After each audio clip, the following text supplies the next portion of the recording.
A first-class flight, a polite smile, and a single comment that unravels everything. Beneath the surface lies tension, prejudice, and a battle for dignity. What happens when silence is no longer an option? It was supposed to be a routine flight, the kind that blends into the background of life. One of those mundane moments you barely remember. Once the plane lands, a black man, dressed sharply in a suit, took his seat in first class, settling in for what he hoped would be a peaceful journey. His seat by the window offered a clear view of the city below, a city he was eager to leave behind for a few days of respite. He couldn't remember the last time he'd had a moment to truly relax. Today, though, something felt different, a shift in the air, an odd tension he couldn't explain. The flight attendants, busy preparing for takeoff, walked up and down the aisle, but it was one in particular who caught his attention, a woman with a polite smile and the kind of practiced professionalism you'd expect from someone in her position. She made her way towards him, the clipboard in hand, scanning for any last-minute requests from the passengers. "Good afternoon, sir," she said, her tone polite, though her eyes lingered just a little too long on his face. The man smiled back, thinking nothing of it. "Afternoon," he replied, but that simple exchange wasn't the end of it. As the plane climbed higher, the conversation began to shift in an unexpected direction. The attendant returned to his seat, this time with a different approach. "Would you like something to drink, sir?" she asked, holding up a tray of refreshments. "I'm sure you'd like a glass of champagne, wouldn't you?" She said it with a hint of amusement in her voice, almost as if she were making a joke at his expense. The man, confused for a moment, hesitated. There was something about the way she said it, the way she phrased the question, that made him feel uncomfortable. "Just water, please," he replied, his voice steady. She didn't leave immediately. Instead, she tilted her head slightly, her eyes narrowing ever so slightly as she studied him. "Are you sure champagne is usually a favorite with first-class passengers?" He could sense her judgment, but it was subtle, almost like a game. He couldn't decide if he was imagining the tension or if she was deliberately making him feel uncomfortable. He nodded, maintaining his composure. "Yes, water will be fine," with a polite smile. She turned and walked away, but something about the encounter left a bitter taste. It felt as though the interaction had been more about him proving his worthiness to occupy this space, rather than a simple service. But things only escalated after that. The next few minutes were quiet, but that brief exchange lingered in the man's mind.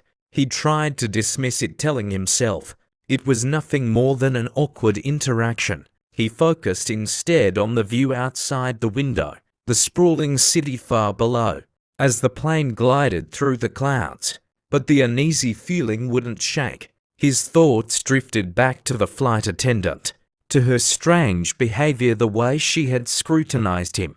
Then it happened. The flight attendant appeared at his side again, this time with a tray of snacks in her hand. The man, who had been reading a book, looked up, expecting a brief, courteous interaction, but he was met with something else entirely. "Would you like some of these, sir?" she asked, offering him the tray of pretzels and nuts. Her tone was sweet, but there was something underneath it, something he couldn't quite put his finger on. He smiled politely. "No, thank you, I'm fine." But she didn't move. Instead, she leaned in slightly, her eyes scanning him once more. "You know," she began, her voice softer now, "you don't look like the usual people who sit up here." The words hit him like a slap, though they were spoken as if they were nothing more than idle conversation. The man froze for a moment, unsure of what to say. He felt the hairs on the back of his neck prickle. Was this really happening? Did she honestly just say that? He cleared his throat. "Excuse me?" His voice barely contained the shock he was feeling. "Oh, it's just that," she said, her tone still cheery. "Most people who sit up here tend to, well, you know, be a little more, shall we say, refined." but you look nice enough, of course." She smiled a little too widely, as if she were doing him a favor by acknowledging his presence. The man's heart pounded in his chest. His initial shock quickly turned to anger. Was she really implying that someone like him didn't belong in first class? That his very presence here was some sort of anomaly? He tried to maintain his composure, but his mind raced. "Is there something wrong with me being up here?" he asked, his voice now firmer, though the calm on the outside didn't match the storm building inside him. She paused for a moment, as though she had to think about her response. "Oh no, not at all," she said quickly, almost too quickly. "I'm just surprised. It's rare, that's all. You seem different." He couldn't help but feel his pulse quicken, and for a moment, the flight itself didn't seem so comfortable anymore. The air had thickened, and the space that once felt neutral now felt hostile. He knew that this wasn't an isolated incident. It wasn't just a random, awkward comment. It was a reflection of something deeper, something that had been bubbling beneath the surface. But he didn't let it show. "I'm fine where I am," he said coldly. She smiled, her expression still too sweet, too rehearsed, of course. She replied, then walked away, leaving the man with his thoughts and a silence that now felt more suffocating than ever. The tension didn't end there. The minutes passed, and the man couldn't shake the feeling that something was off. He wanted to dismiss it, to focus on his reading, but the conversation with the flight attendant replayed in his mind over and over again. Her words, her tone, and the way she had sized him up lingered like a shadow. He glanced around the cabin, hoping for some distraction. The other first-class passengers seemed relaxed, enjoying their drinks or tapping away at their devices. Everyone appeared oblivious to the awkward tension that had suddenly engulfed him. He felt like an outsider, in a place that was supposed to make him feel welcome. His mind was interrupted when the flight attendant returned. This time she wasn't carrying snacks or drinks. She stood in front of him, a slight smile on her face, but her eyes were colder, more calculating than before. "Is everything all right, sir?" she asked, her voice now laced with something he couldn't place. Was it mockery? It was almost as though she were trying to provoke him, testing his patience. He didn't trust himself to answer right away. Instead, he met her gaze, searching for any sign of sincerity. "Yes, everything's fine," he replied curtly, trying to keep his composure. She stood there for a moment, her smile not quite reaching her eyes. Then, as if she couldn't resist, she leaned in just slightly, lowering her voice. "I just wanted to make sure you were comfortable. You know, we're all about making sure our first-class passengers feel at ease." She paused, letting the words hang in the air. "But sometimes people don't quite seem to belong in certain places, do they?" The insinuation hit harder, this time more blatant than before. The man could feel his heart rate spike, the blood rushing to his face. This wasn't a slip of the tongue. This wasn't a harmless comment. This was a deliberate attempt to make him feel less, then to make him feel small, in a space that was supposed to be for everyone, regardless of background. His hands clenched at his sides, his fingernails pressing into his palms. He had never felt more exposed, more vulnerable. It was as if she had peeled away the mask of professionalism, revealing the prejudice that lay beneath. The weight of it all crashed down on him. In that moment, he wasn't just being judged for what he wore or how he carried himself. He was being judged for something far deeper, his very existence. But instead of reacting, instead of giving her the satisfaction of a confrontation, he took a deep breath. "I think I've had enough," he said firmly, standing up and gathering his belongings. "I'll be moving to another seat." The flight attendant's eyes widened, perhaps surprised by his reaction. But she didn't stop him, she didn't apologize. She just watched as he made his way down the aisle. But what he didn't expect was what happened next. The man moved to the back of the plane, his pulse still racing, but his decision was final. He couldn't stay in that seat, couldn't allow himself to be the target of her subtle cruelty any longer. As he settled into an empty seat in the middle section, he noticed the flight attendants exchanging glances, their faces unreadable. He didn't care. He had made his choice. The plane continued its course, the hours stretching on in a strange, tension-filled quiet. The flight attendant who had caused all this discomfort was still making her rounds, but she avoided his new seat, keeping her distance. It wasn't until the flight started its descent that things took another turn. The captain's voice came over the intercom, informing everyone to prepare for landing. It was the moment when passengers started gathering their things and fastening their seatbelts, preparing to return to reality. But for the man, reality had shifted in an unexpected way. He wasn't just a passenger anymore. He was someone who had been made to feel like an outsider, and that feeling wouldn't just disappear when the wheels touched down. As he strapped himself in, the man felt a tap on his shoulder. He turned around to find a middle-aged, white woman standing there, her expression serious. She looked familiar, but he couldn't quite place her. "I'm so sorry about that," she said, her voice low, almost apologetic. "I saw what happened. I don't know if you realized, but I was sitting right behind you the entire time." The man blinked, his confusion evident. "Excuse me," she nodded, looking around to ensure no one was paying attention to them. "I'm an attorney, and I overheard what that flight attendant said. It's not right. It was racist, and it was unprofessional." The man didn't know how to respond. He had expected nothing like this. The last thing he'd imagined was someone coming to his defense in this way. "Thank you, but no," she interrupted, her voice gaining strength. "This isn't about thank you. This is about what happened. What she said was wrong, and I'm going to make sure it doesn't go unaddressed. I've seen it happen before, and it's time we started standing up to this kind of thing. People like her need to know they can't just treat others however they want." Her words were balm to his wounded pride. He hadn't realized how much he'd needed to hear them until now. A weight lifted from his shoulders, but he still wasn't sure how to process the situation. Was it enough for someone to speak out, or did more need to be done? The question lingered in his mind as the plane touched down and the passengers began to gather their belongings.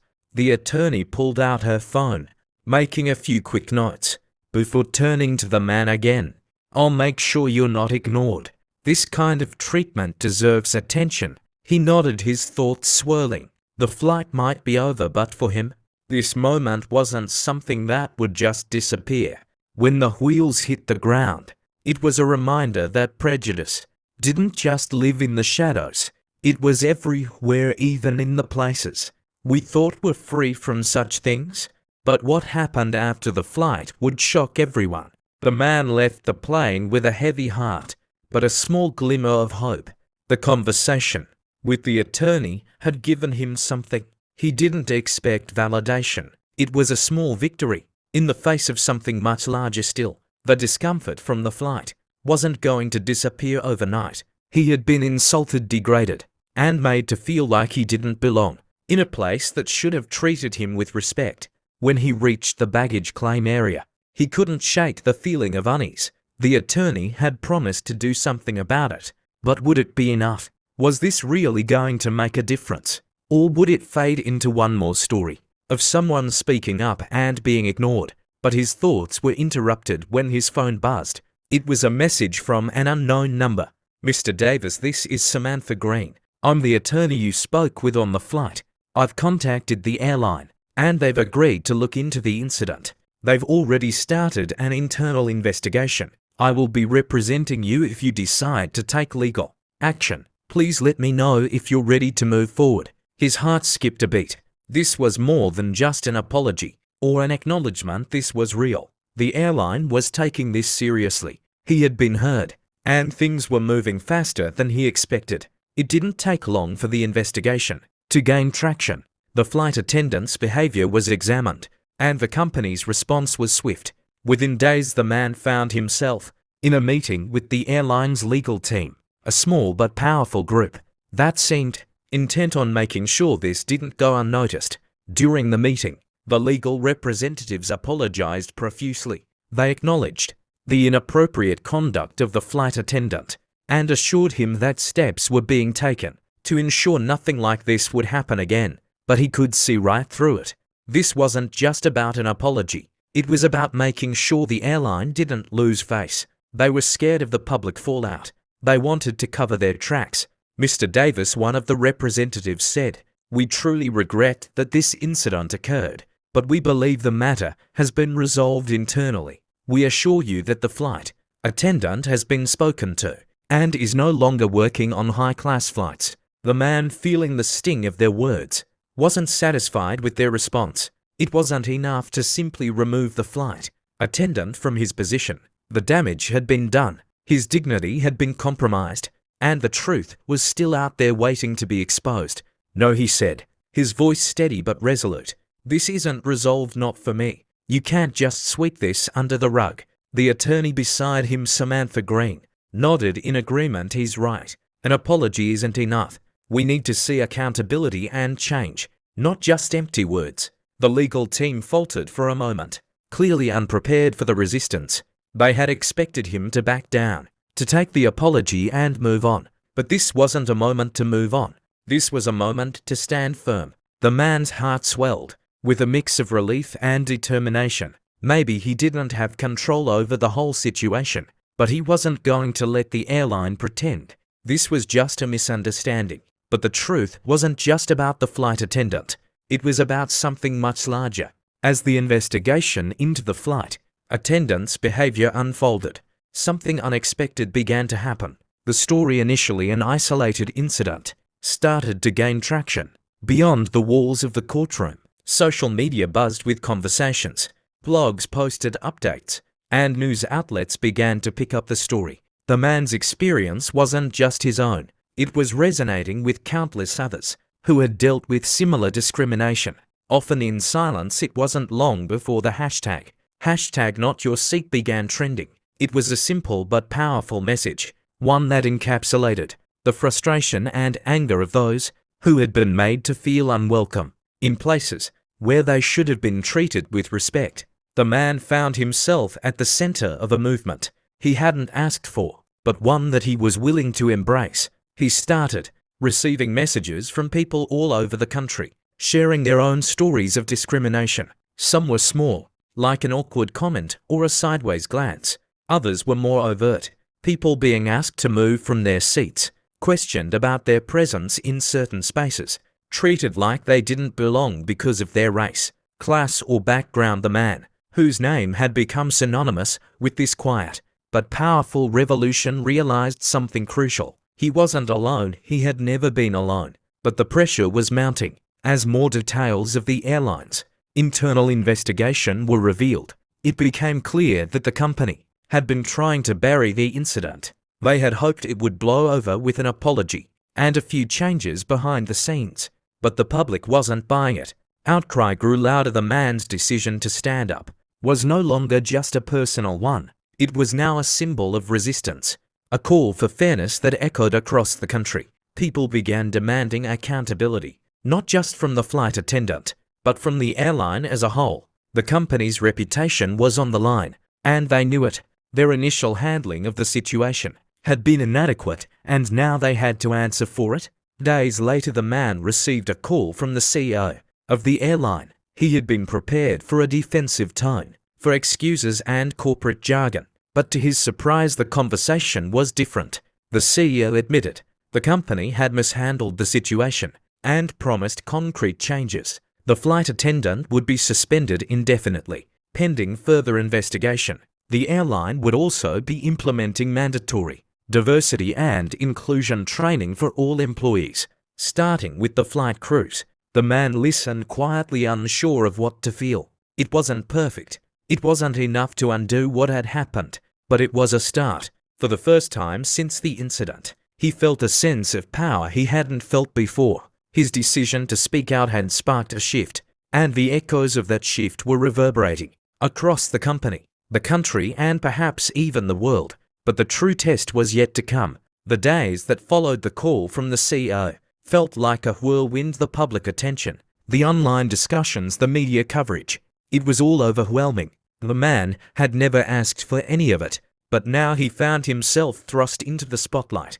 His phone rang constantly, filled with messages from reporters, activists, and even strangers offering support. He tried to keep his focus on what really mattered, the bigger picture. This wasn't just about him anymore. It wasn't just about one flight or one interaction. It was about something that had been ignored for far too long, something that needed to be acknowledged and addressed. But even with the changes the airline had promised, there were moments when the man wondered if it was enough. Would this just be another news cycle, a story that fades from the headlines once the next scandal takes its place? Or would this moment spark real lasting change? One evening, as he sat on his couch, reading through yet another article about the incident, his phone buzzed with a new message. It was from Samantha Green, the attorney, who had been with him every step of the way. "I think you need to hear this." The message read. It was followed by a link to a video. Curious, he clicked on the link, and the screen filled with the familiar face of the flight attendant, the one who had started it all. She had recorded a video, and she wasn't alone. Beside her stood a man in a suit, her lawyer. Perhaps the video was a public apology, but it wasn't what the man expected. There was no remorse in her words, no genuine regret for her actions. Instead, she claimed that the man had misunderstood her, that her comments had been taken out of context, that he had blown things out of proportion. The video made his blood run cold. Here was the woman who had made him feel less than, who had tried to diminish his presence in that space, trying to spin the story in her favor. She was denying the very thing that had sparked this entire ordeal. She was gaslighting him, and now the world was watching. The man's heart sank. After everything, after all the attention and the pressure, she still refused to own up to her actions. This wasn't just about a flight attendant anymore. This was about the system that allowed people like her to operate without consequence. But as the video played, something unexpected happened. A flood of comments started pouring in, not in defense of the flight attendant, but in support of the man. People began speaking out in droves, sharing their own stories of similar experiences. They were tired of the silence, tired of the deflection, tired of the excuses. The response was swift and overwhelming. The video, which the flight attendant had hoped would clear her name, became her undoing within hours. The airline released a statement condemning her actions and cutting ties with her entirely. The company had no choice. The public had spoken, and they could no longer ignore the truth. As the days went on, the man couldn't help but feel a sense of relief. The battle wasn't over. It never would be. Not while there were still people out there who thought they could use their power to diminish others. But in that moment, he realized how powerful a voice could be, how one man's decision to stand up could ignite a movement. He wasn't just fighting for himself anymore. He was fighting for everyone who had been made to feel less than. And that was only the beginning. The dust from the flight attendant scandal began to settle, but the conversation around it was far from over. What had started as a single, uncomfortable moment on a plane had now sparked a widespread discussion about racism, power, and accountability in professional spaces. The man had no idea that his decision to speak out would lead to this kind of awakening, but now he realized the full weight of what had transpired. He spent the next few weeks in a haze, juggling media appearances, public interviews, and countless messages from people expressing gratitude for his courage. What he had thought would be an isolated incident had turned into a cause, one that resonated deeply with so many others. His name became synonymous with standing up against discrimination, not just in the airline industry, but in every space where people of color had been made to feel less than. But it wasn't all praise. The man had also become a target for those who didn't want to confront the uncomfortable truths being exposed. He received threats, anonymous phone calls and messages, some of which were so vile that they made his stomach churn. He had become a symbol of change, and as is often the case with those who challenge the status quo, some people wanted to see him fall. He took it all in stride. He had no choice. The fight was bigger than him, and he knew it. This wasn't about his personal comfort anymore. It was about creating a space where everyone could feel safe, heard and valued. Then one afternoon, as he was sitting in his office, he received an email from the airline. It was an invitation to speak at an upcoming Diversity and Inclusion Summit. They were hosting. The email was signed by the CEO, who had been in touch with him during the investigation. They wanted him to share his experience, to help others understand the gravity of what had happened and how it could have been prevented. It was a humbling moment for him to be asked to speak at such an event. To be given the platform to change minds was both an honor and a responsibility. He agreed to attend, knowing that his voice could make a real impact. The summit was held in a large convention center in Washington, D.C. As he stepped onto the stage in front of a packed room, he couldn't help but feel a sense of awe. This was no longer just about one flight or one moment of tension. This was about opening eyes, changing perspectives, and urging the world to acknowledge the biases that have been so deeply entrenched in everyday life. His speech was honest, raw, and emotional. He spoke not just about what had happened to him, but about the experiences of countless others who had been subjected to similar treatment. He spoke of the power of standing up, of using your voice to demand respect, and of the importance of creating spaces where everyone, regardless of background, could feel welcome and valued. When he finished, the room was silent for a moment before erupting into applause. People approached him afterward, thanking him for his words, for his courage, and for igniting a conversation that so many were afraid to have. He realized in that moment that this wasn't just about changing the airline or one person's behavior. This was about shifting a culture that had allowed discrimination to continue unchecked for far too long. As he left the stage, he felt a sense of fulfillment. It wasn't over, of course. The work was just beginning, but he knew that the journey had been worth it. He had made a difference, not just for himself, but for all those who had been made to feel small, dismissed, or invisible. He had shown them that their voices mattered, that they too could stand up and demand change. And in the end, he realized that sometimes the greatest battles are fought not with fists or words, but with the courage to simply be yourself and refuse to accept less. This story reminds us that true transformation starts with each of us.